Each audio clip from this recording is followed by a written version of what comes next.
솔직히 고백하겠습니다. 목사인 저도 새벽 기도가 형식적일 때가 많았습니다. 해야 하니까 하는 것. 목사니까 당연히 해야 하는 것. 그렇게 의무감으로 새벽을 맞이하던 어느 날, 문득 이런 질문들이 밀려왔습니다. 새벽 기도가 정말 특별한 걸까요? 아침에 읽는 성경과 저녁에 읽는 성경이 다를까요? 시편 1편을 읽든 시편 47편을 읽든 무슨 차이가 있을까요? 하나님께서 정말 새벽에 더 가까이 오실까요? 왜 예수님은 새벽에 기도하셨을까요? 왜 선지자들은 새벽을 사모했을까요? 왜 많은 성도들이 새벽 기도 후 삶이 변화되었다고 고백할까요? 이 모든 질문에 아니오라고 답하고 싶었습니다. 신학적으로도 시간이나 장소는 중요하지 않다고 배웠으니까요. 하나님은 어디에나 계시고 언제든 만날 수 있는 분이라고 믿었으니까요. 그런데 제 삶이 그 신학을 부정했습니다. 분명히 새벽이 달랐고, 분명히 시편 47편이 달랐고, 분명히 하나님의 임재가 달랐습니다. 2년 전 겨울이었습니다. 당시 저는 목회의 무게에 짓눌려 있었습니다. 교회는 성장하지 않았고, 성도들의 문제는 해결되지 않았고, 제 기도는 천장을 뚫지 못하는 것 같았습니다. 매일 새벽 4시 30분에 일어나 기도실에 앉았지만 기도가 나오지 않았습니다. 성경을 펼쳐도 글자만 보일 뿐 말씀이 들리지 않았습니다. 하나님, 제가 뭘 잘못하고 있는 겁니까? 그날도 그렇게 울며 기도하고 있었는데 한 권사님이 새벽 기도회에 오셔서 조용히 제 옆에 앉으셨습니다. 70대 후반의 김영자 권사님이셨습니다. 권사님은 아무 말씀 없이 성경책을 펼쳐 읽기 시작하셨습니다. 시편 47편이었습니다. 모든 백성들아 손뼉을 치고 즐거운 소리로 하나님께 외치라. 그 순간 기도실 안에 뭔가 달라지기 시작했습니다.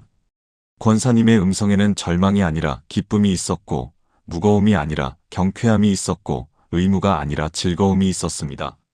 읽으시는 동안 권사님은 실제로 손뼉을 치셨습니다. 새벽 5시 조용한 기도실에서 한 할머니가 손뼉을 치며 하나님을 찬양하는 모습. 눈물이 났습니다. 그것은 슬픔의 눈물이 아니었습니다. 부끄러움의 눈물이었습니다. 저는 하나님께 무엇을 구하는 데만 집중했지 하나님을 즐거워하는 것을 잊고 있었던 것입니다. 기도 후 권사님이 말씀하셨습니다. 목사님, 저는 3개월 전 암 진단을 받았어요.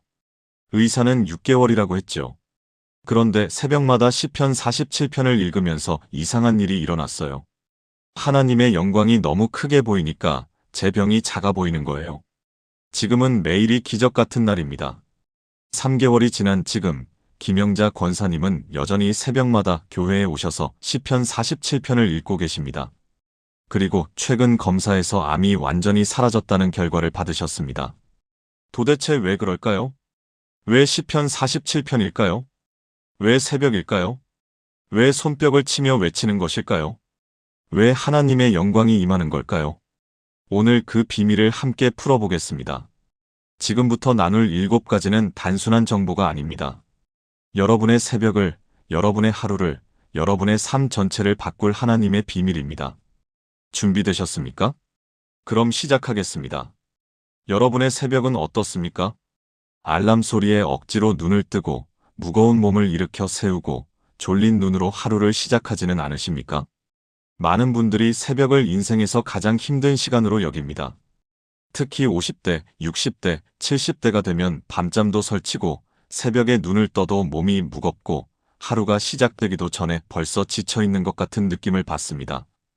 그런데 시편 47편은 놀랍게도 이렇게 시작합니다. 모든 백성들아 손뼉을 치고 즐거운 소리로 하나님께 외치라. 시편 47편 1절입니다. 손뼉을 치라고 합니다. 즐거운 소리로 외치라고 합니다. 오늘 아침 여러분과 함께 시편 47편을 읽으려고 합니다. 이 시편은 특별합니다. 단 9절로 이루어진 짧은 시편이지만 그 안에는 하늘의 능력이 들어 있습니다. 이 시편은 하나님의 영광이 온 땅에 충만하다는 선포가 담긴 찬양시입니다.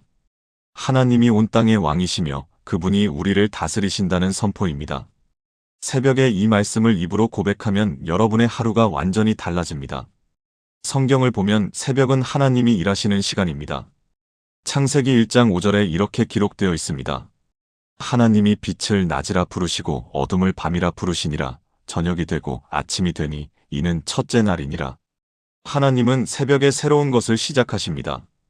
밤의 어둠을 지나 아침에 빛을 주십니다. 여러분이 지금 경험하고 있는 새벽 시간은 하나님이 여러분과 만나기를 원하시는 시간입니다.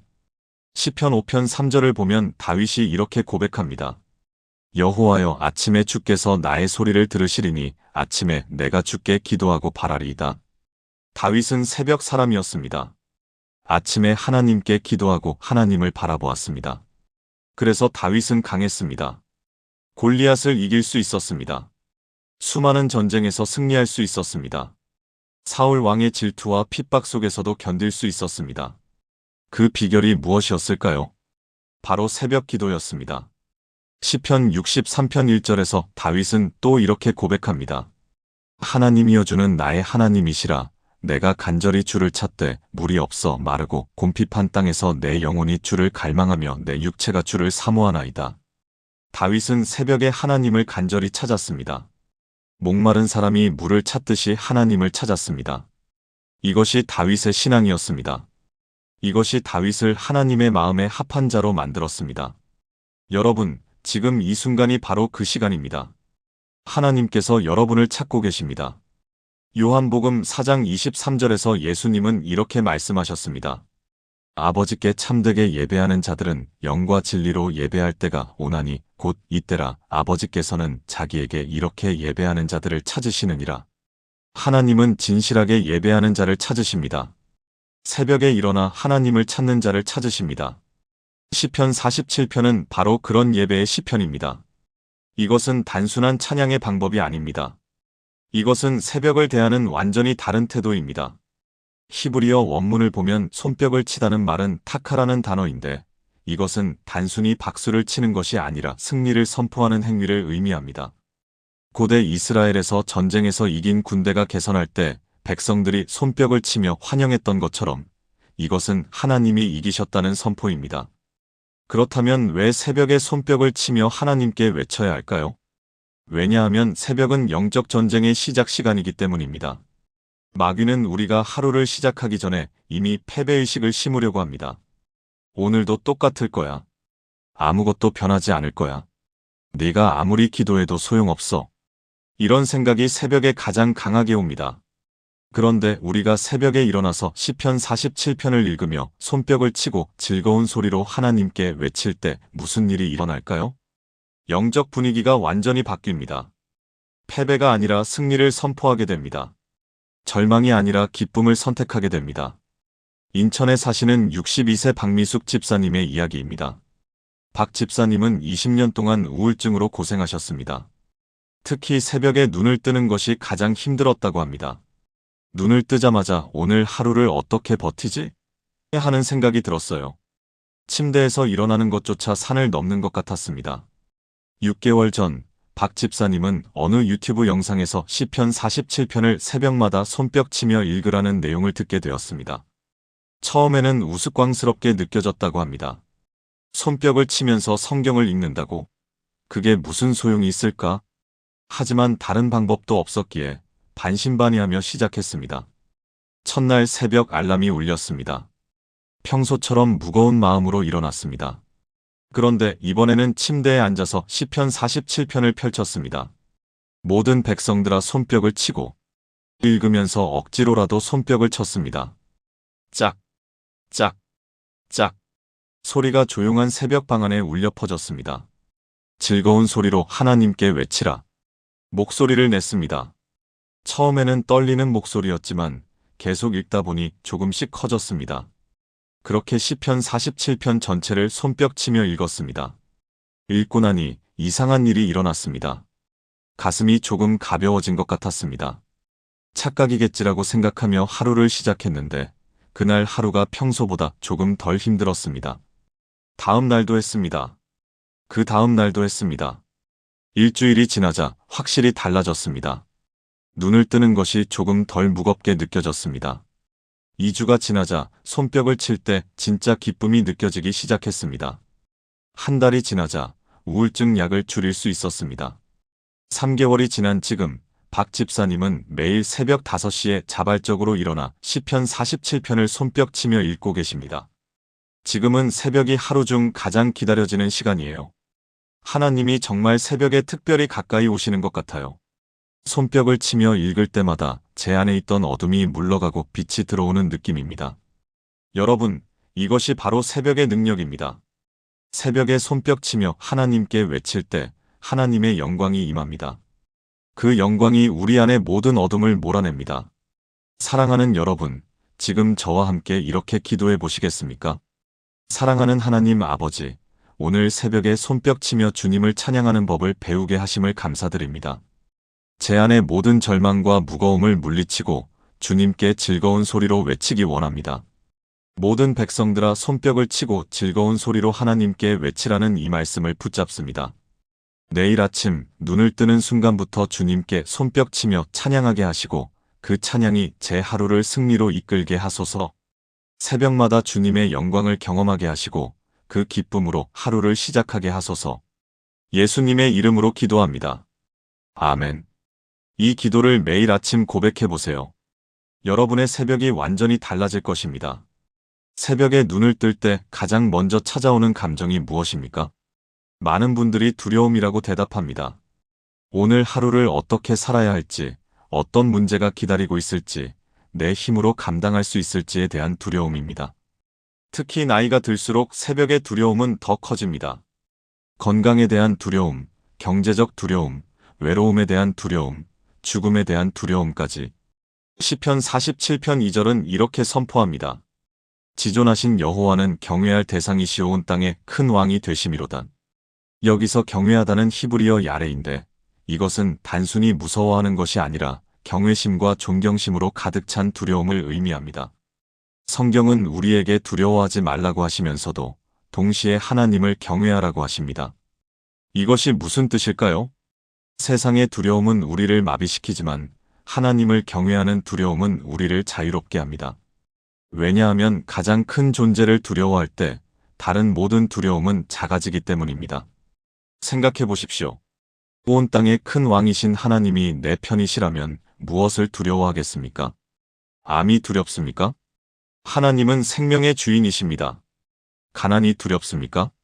하나님은 온 땅의 주인이십니다. 외로움이 두렵습니까? 하나님은 결코 우리를 떠나지 않으신다고 약속하셨습니다. 죽음이 두렵습니까? 하나님은 부활과 생명이십니다. 대전에 사시는 58세 이순덕 권사님의 간증입니다. 이 권사님은 3년 전 남편을 갑작스러운 심장마비로 잃으셨습니다. 결혼 32년 만의 일이었습니다. 남편이 떠난 후 권사님은 매일 밤 악몽에 시달렸습니다. 새벽에 눈을 뜨면 옆자리가 비어있고 그 순간마다 남편이 없다는 현실이 칼처럼 찔러왔습니다. 앞으로 어떻게 살지? 혼자서 어떻게 버티지? 두려움이 권사님을 삼켰습니다.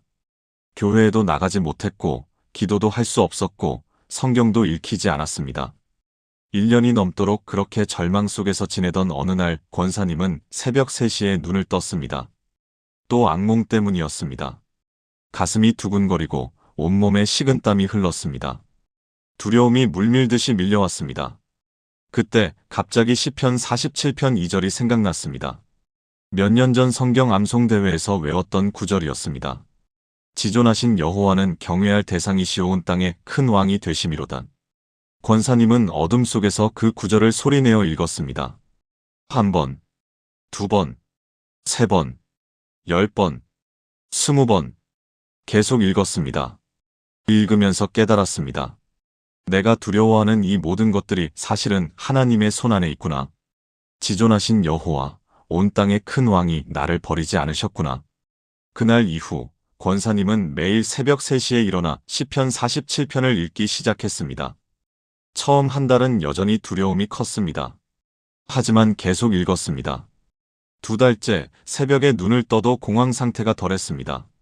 3달째 새벽이 조금씩 평안해졌습니다. 6달째 새벽에 눈을 뜨면 자연스럽게 지존하신 여호와라는 말씀이 입에서 나왔습니다.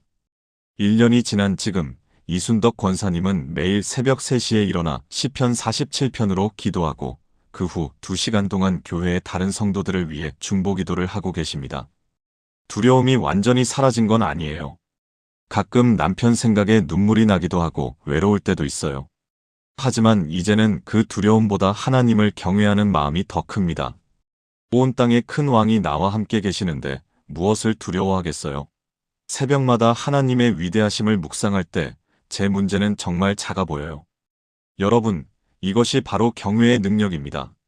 하나님을 경외할 때 다른 모든 두려움은 사라집니다. 새벽에 일어나 시편 47편 2절을 읽으며 지존하신 여호와, 온 땅의 큰 왕을 묵상하십시오. 그분이 얼마나 크신지, 얼마나 능력 있으신지, 얼마나 신실하신지를 생각하십시오. 그럴 때 여러분의 모든 두려움은 그분 앞에서 녹아내릴 것입니다. 사랑하는 여러분, 지금 저와 함께 이렇게 기도해 보시겠습니까? 지존하신 여호와 하나님, 온 땅의 큰 왕이 되시는 주님을 경배합니다.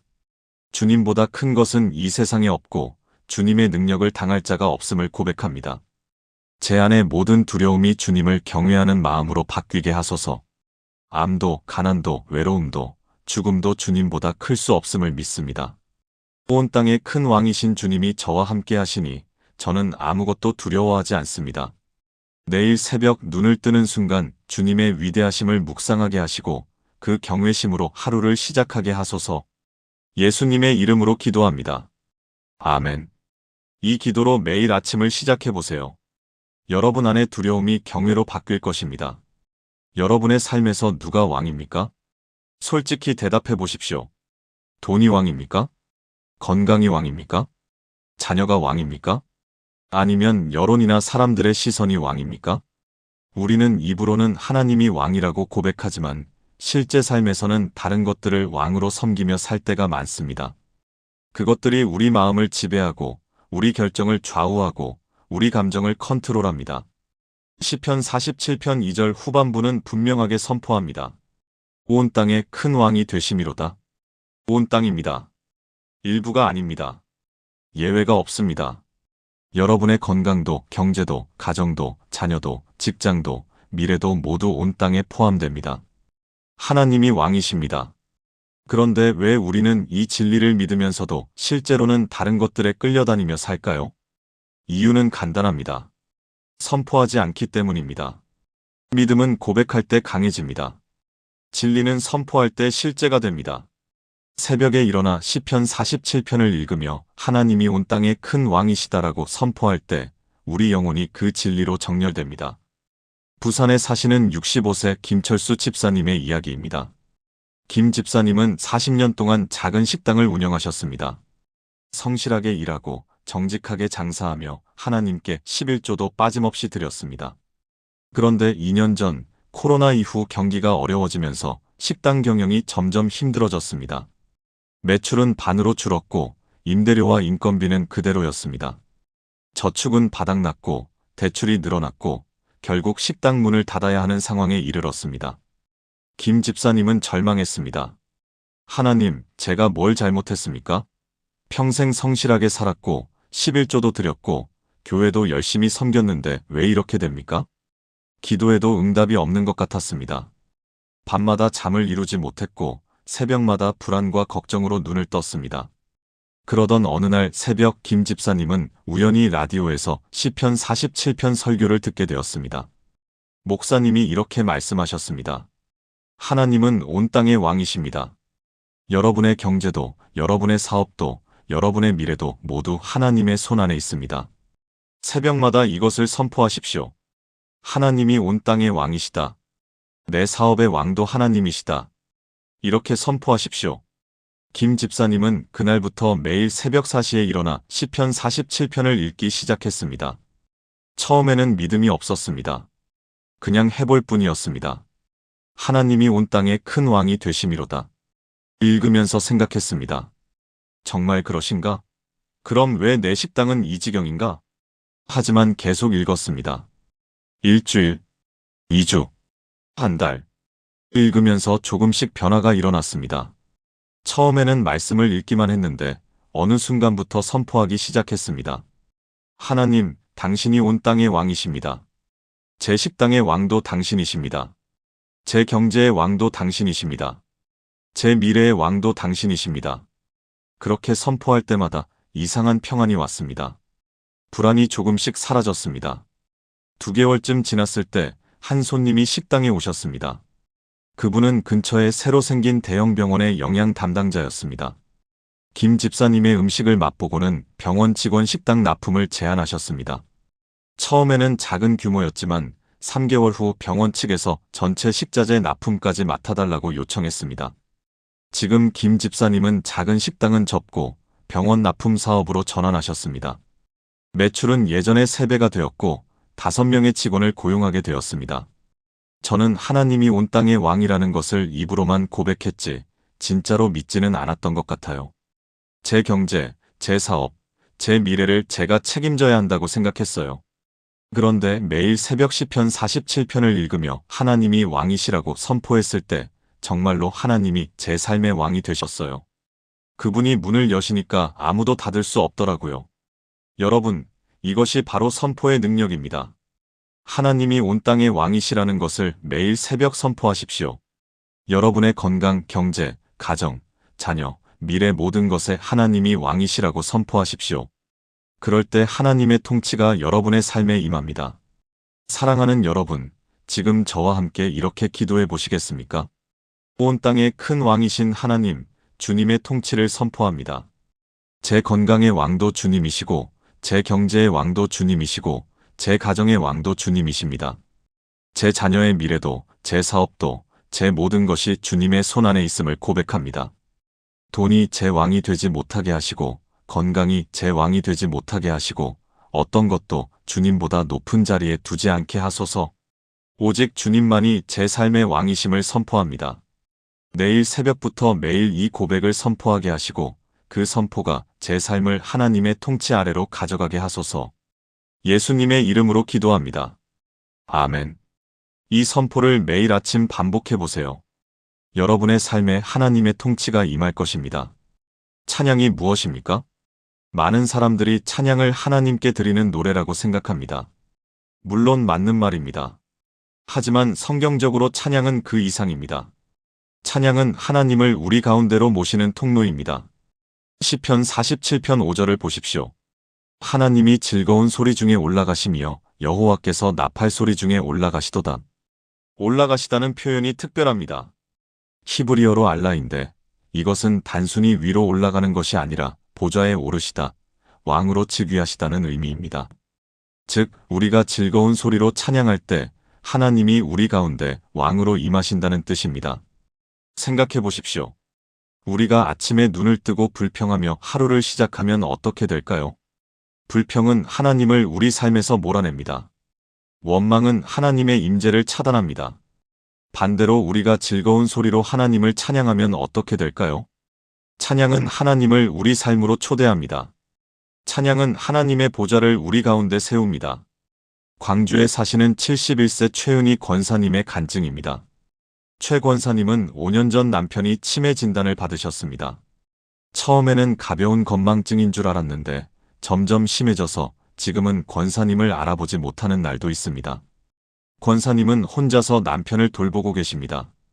자녀들은 다 시집장가 가서 멀리 살고 경제적으로도 여유가 없어 요양원에 보낼 수도 없었습니다.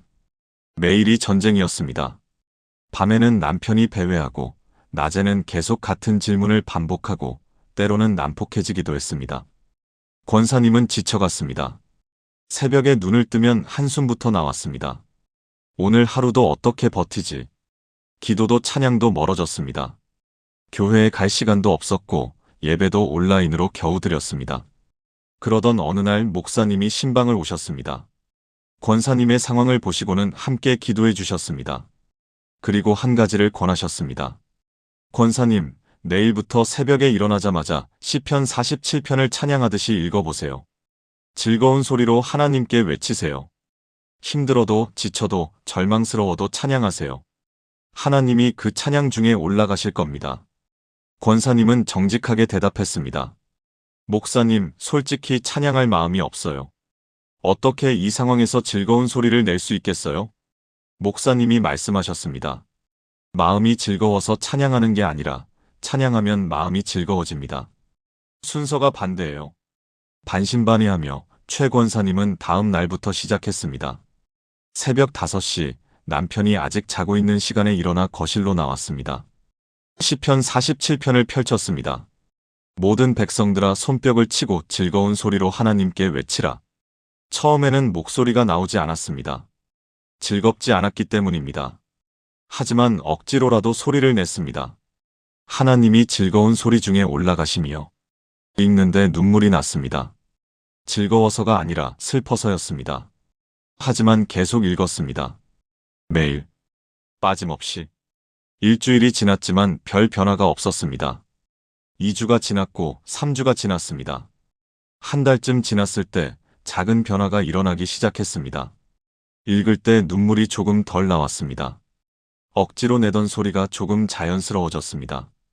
2달째 읽을 때 정말 작은 기쁨이 느껴졌습니다. 3달째 남편을 돌보는 것이 조금 덜 힘들게 느껴졌습니다. 6달이 지난 어느 날 새벽 시편 47편을 읽는데 갑자기 하나님의 임재가 강하게 느껴졌습니다. 거실이 밝아지는 것 같았고 가슴이 따뜻해졌고 평안이 밀려왔습니다. 그날 이후 최 권사님의 삶은 완전히 달라졌습니다. 남편의 상태는 여전했지만 권사님의 마음이 달라졌습니다. 지금은 매일 새벽 시편 47편을 찬양하듯이 읽으며 하루를 시작하십니다. 하나님이 정말 제 찬양 중에 올라가시더라고요. 제가 즐거운 소리로 외칠 때 하나님이 제 거실에, 제 마음에, 제 하루의 왕으로 임하세요. 그러면 남편의 치매도 제 고단함도 더 이상 제 왕이 아니에요. 하나님이 제 왕이세요. 찬양이 제 삶을 바꿨어요. 여러분, 이것이 바로 찬양의 능력입니다. 찬양은 하나님을 우리 가운데로 모십니다. 새벽에 일어나 즐거운 소리로 시편 47편을 읽으십시오. 하나님이 그 소리 중에 여러분의 삶으로 올라가실 것입니다. 사랑하는 여러분, 지금 저와 함께 이렇게 기도해 보시겠습니까? 사랑하는 하나님, 제 찬양 중에 올라가시는 주님을 환영합니다. 제가 즐거운 소리로 주님을 외칠 때 주님이 제 삶의 보좌에 앉으심을 믿습니다. 힘들어도 지쳐도 절망스러워도 주님을 찬양하기 원합니다. 마음이 즐거워서가 아니라 찬양하면 즐거워짐을 믿습니다. 내일 새벽부터 시편 47편으로 주님을 찬양하게 하시고 그 찬양이 주님을 제 삶으로 모시는 통로가 되게 하소서. 하나님이 즐거운 소리 중에 올라가시며 제 찬양 중에 제 삶의 왕으로 오소서. 예수님의 이름으로 기도합니다. 아멘. 이 기도로 매일 찬양하며 하루를 시작해보세요. 하나님이 여러분의 삶의 왕으로 임하실 것입니다. 여러분은 성경을 어떻게 읽고 계십니까?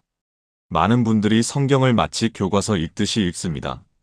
눈으로 글자를 따라가고 머리로 이해하려 하고 한 장을 채우는 것을 목표로 합니다.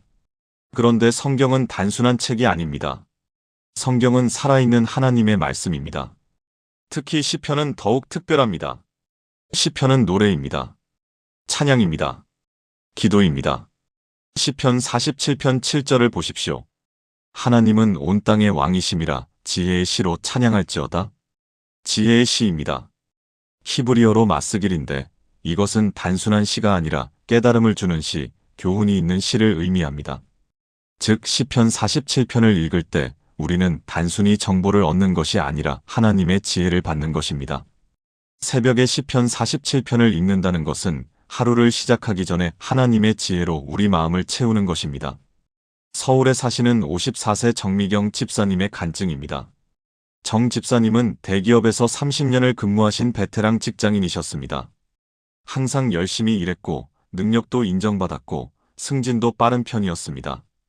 그런데 2년 전 새로운 상사가 부임하면서 상황이 달라졌습니다. 상사는 정 집사님을 못마땅하게 여겼고 계속해서 힘든 업무를 주고 공개적으로 비난하고 심지어 거짓 보고로 인사불이익을 주려고 했습니다. 정 집사님은 억울했습니다. 밤마다 분노와 원망으로 잠을 이루지 못했습니다. 하나님, 제가 뭘 잘못했습니까? 왜 저만 이렇게 당해야 합니까? 새벽마다 일어나 기도했지만 기도보다는 불평이 더 많이 나왔습니다. 성경을 읽어도 마음에 와닿지 않았습니다. 그저 의무적으로 한 장씩 읽고 덮을 뿐이었습니다. 그러던 어느 날 새벽 묵상 중에 시편 47편을 읽게 되었습니다. 처음에는 그냥 읽었습니다. 그런데 7절에서 멈췄습니다. 하나님은 온 땅의 왕이심이라 지혜의 시로 찬양할지어다. 온 땅의 왕. 갑자기 깨달았습니다. 온 땅이면 제 직장도 포함되는 거 아닌가? 제 상사도 하나님의 손안에 있는 거 아닌가? 그날부터 정 집사님은 시편 47편을 다르게 읽기 시작했습니다. 단순히 눈으로 읽는 것이 아니라 지혜를 구하며 읽었습니다. 하나님, 이 말씀을 통해 제게 지혜를 주세요. 이 상황을 어떻게 대처해야 할지 알려주세요. 그렇게 기도하며 읽었더니 놀라운 일이 일어났습니다. 말씀이 살아서 말을 걸기 시작했습니다. 모든 백성들아 손뼉을 치고 즐거운 소리로 하나님께 외치라. 내 상사 때문에 불평하지 말고 나를 찬양해라. 지존하신 여호와는 경외할 대상이시오. 너를 괴롭히는 상사보다 나를 더 경외해라. 온 땅에 큰 왕이 되심이로다. 내 상사도 내 손안에 있다. 내가 다스린다. 매일 새벽 시편 47편을 읽으며 하나님의 지혜를 구했습니다. 그러자 점점 상황을 보는 눈이 달라졌습니다. 상사를 원망하는 대신 하나님께 맡기게 되었습니다. 분노하는 대신 찬양하게 되었습니다. 복수를 계획하는 대신 기도하게 되었습니다. 3개월 후 놀라운 일이 일어났습니다. 상사가 다른 부서로 전보되었습니다. 갑작스럽게 결정된 인사였습니다. 그리고 정 집사님은 그 부서의 팀장으로 승진하셨습니다. 하나님께서 정말 온 땅의 왕이시더라고요. 제 직장도, 제 상사도, 모든 상황이 하나님 손 안에 있었어요. 시편 47편을 지혜의 시로 읽었을 때 하나님께서 제게 필요한 지혜를 주셨어요. 원망하지 말고 찬양하라는 지혜, 두려워하지 말고 경외하라는 지혜, 내가 해결하려 하지 말고 하나님께 맡기라는 지혜를요. 여러분, 이것이 바로 지혜의 시로 찬양하는 것의 능력입니다.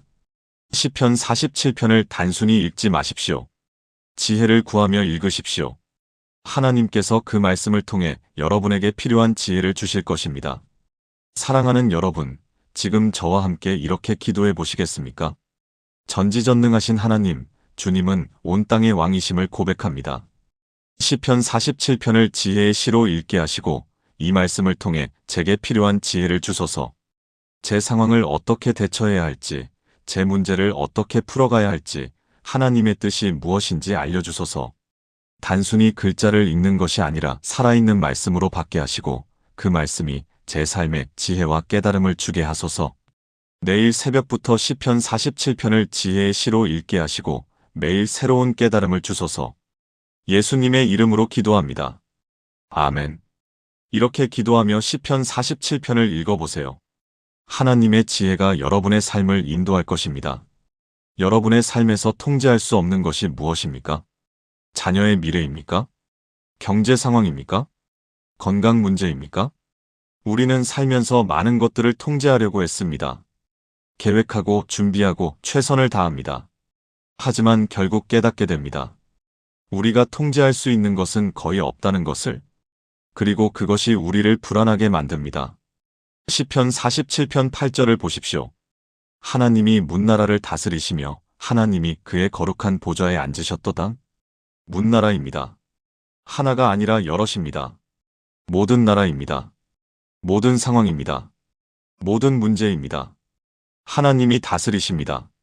우리가 통제하지 못하는 것들을 하나님이 다스리고 계십니다. 대구에 사시는 59세 박준호 집사님의 이야기입니다. 박 집사님에게는 32세 된 아들이 있습니다. 아들은 어릴 때부터 믿음으로 잘 자랐고 대학도 좋은 곳에 갔고 취업도 잘했습니다. 그런데 5년 전 아들이 갑자기 회사를 그만두고 사업을 시작했습니다. 박 집사님은 반대했지만 아들은 이미 결정을 내린 상태였습니다. 처음에는 사업이 잘 되는 것 같았습니다. 하지만 2년 후 사업이 실패했고 아들은 빚을 지게 되었습니다.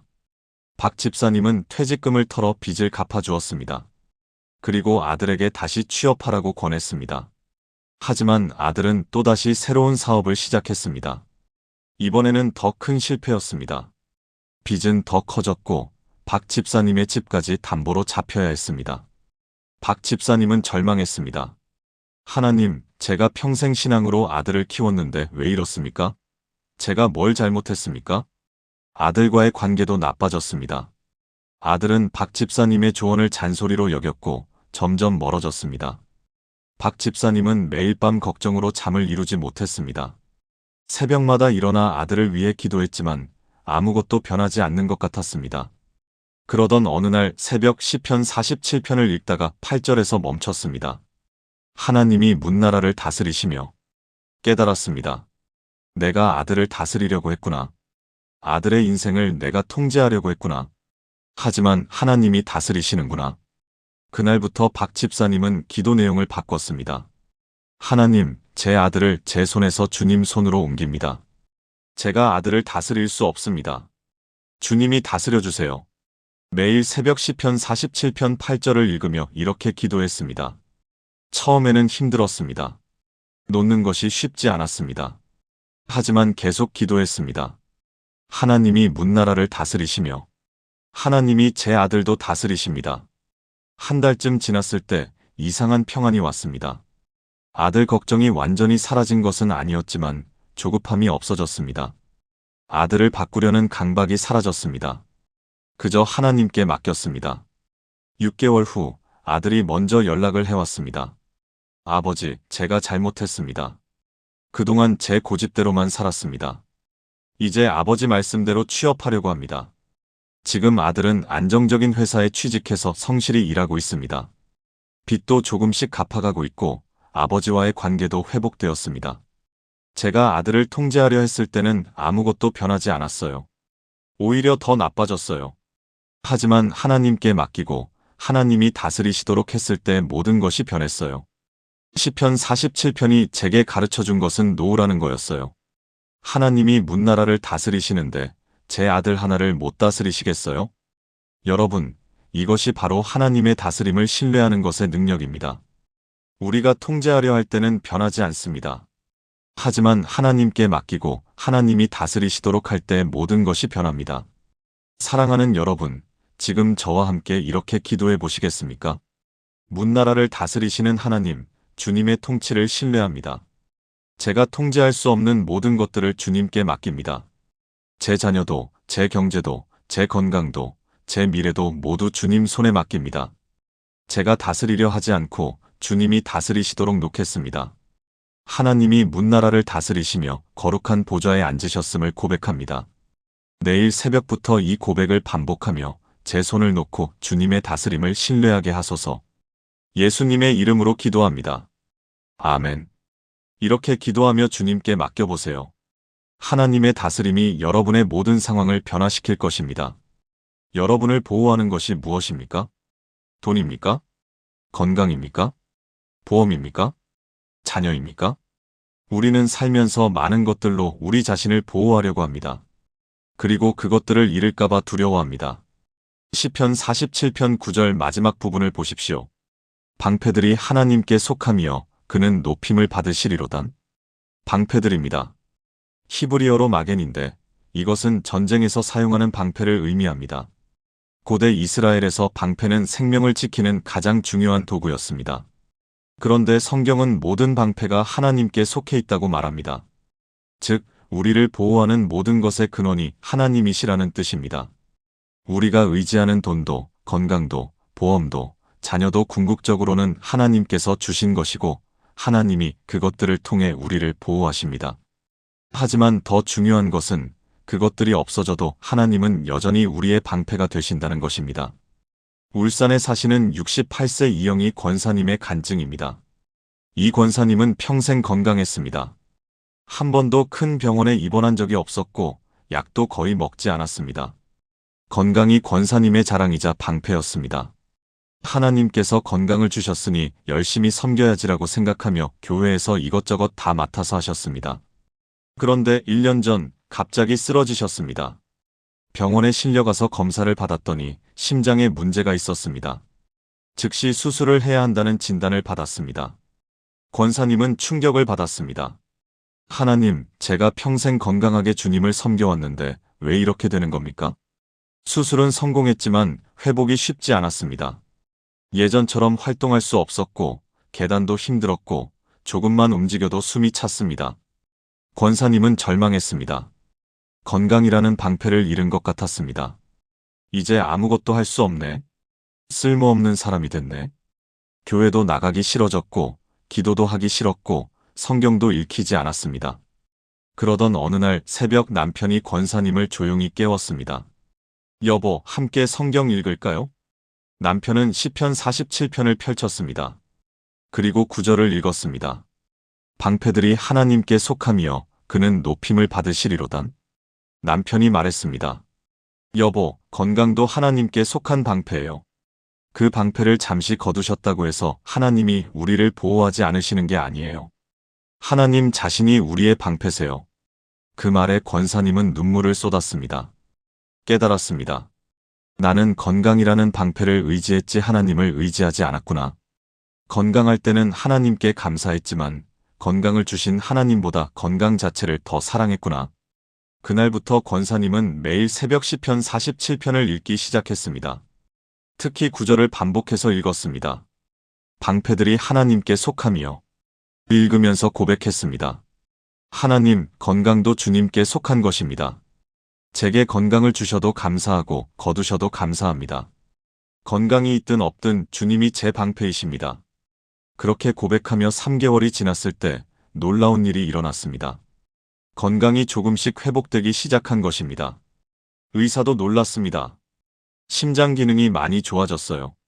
이 나이에 이렇게 회복되는 건 드물어요. 6개월 후 권사님은 거의 예전 수준으로 회복되었습니다. 지금은 다시 교회에서 봉사하고 계시지만 예전과는 다릅니다. 이제는 건강이 제 방패가 아니에요. 하나님이 제 방패세요. 건강은 하나님께서 주신 선물이지만 그것이 없어도 하나님은 저를 지키세요. 시편 47편이 그것을 가르쳐줬어요. 모든 방패가 하나님께 속했다는 것을요. 여러분, 이것이 바로 진정한 보호의 비밀입니다. 우리가 의지하는 것들이 우리를 보호하는 것이 아닙니다.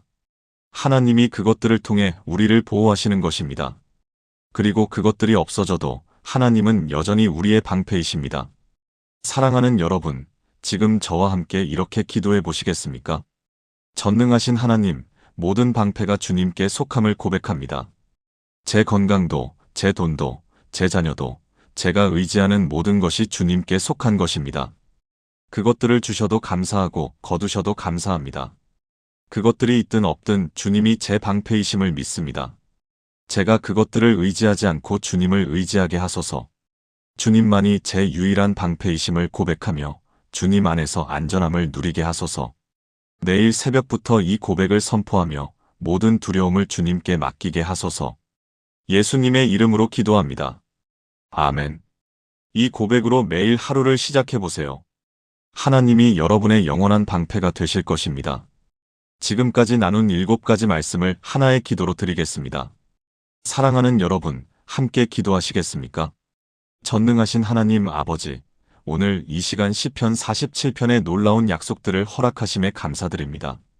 새벽에 손뼉치며 외치는 법을 가르쳐 주시고 지존하신 주님을 경외하게 하시고 온 땅의 왕이신 주님을 선포하게 하시고 즐거운 소리 중에 올라가시는 하나님을 경험하게 하시고 지혜의 시로 찬양하게 하시고 문나라를 다스리시는 주님께 맡기게 하시고 모든 방패가 주님께 속함을 깨닫게 하셔서 감사합니다. 저는 고백합니다. 모든 백성들아 손뼉을 치고 즐거운 소리로 하나님께 외치라. 지존하신 여호와는 경외할 대상이시오 온 땅의 큰 왕이 되심이로다. 하나님이 즐거운 소리 중에 올라가심이여. 하나님은 온 땅의 왕이심이라 지혜의 시로 찬양할지어다. 하나님이 문나라를 다스리시며 하나님이 그의 거룩한 보좌에 앉으셨도다. 방패들이 하나님께 속함이여 그는 높임을 받으시리로다. 내일 새벽부터 저와 제 가족이 매일 아침 이 말씀으로 하루를 시작하게 하소서. 손뼉을 치며 즐거운 소리로 주님을 찬양하며 하루를 여는 가정이 되게 하소서. 이 말씀이 우리 집의 보호의 울타리가 되게 하시고 우리 삶의 반석이 되게 하소서. 두려움 대신 경외를, 불안 대신 확신을, 절망 대신 희망을 주소서. 제가 통제하려는 모든 것을 주님께 맡기고 주님의 다스림을 신뢰하게 하소서. 건강도, 경제도, 자녀도, 미래도 모두 주님께 속한 것임을 고백합니다. 우리의 날들을 길게 하시고 만족하게 하시며 주님의 구원을 우리 눈으로 보게 하소서. 찬양 중에 올라가시는 주님이 저희 가정의 보좌에, 저희 삶의 중심에 왕으로 임하소서. 이 모든 것이 주님의 약속이심을 믿고 신뢰하며 의지합니다.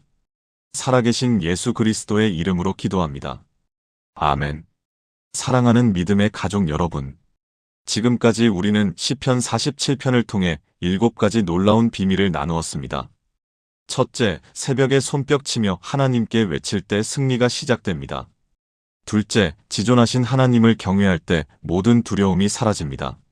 셋째, 온 땅의 왕이신 하나님을 선포할 때 하나님의 통치가 임합니다. 넷째, 즐거운 소리로 찬양할 때 하나님이 우리 삶에 올라가십니다. 다섯째, 지혜의 시로 찬양할 때 하나님의 지혜를 받습니다. 여섯째, 하나님께 맡길 때 하나님이 모든 것을 다스리십니다.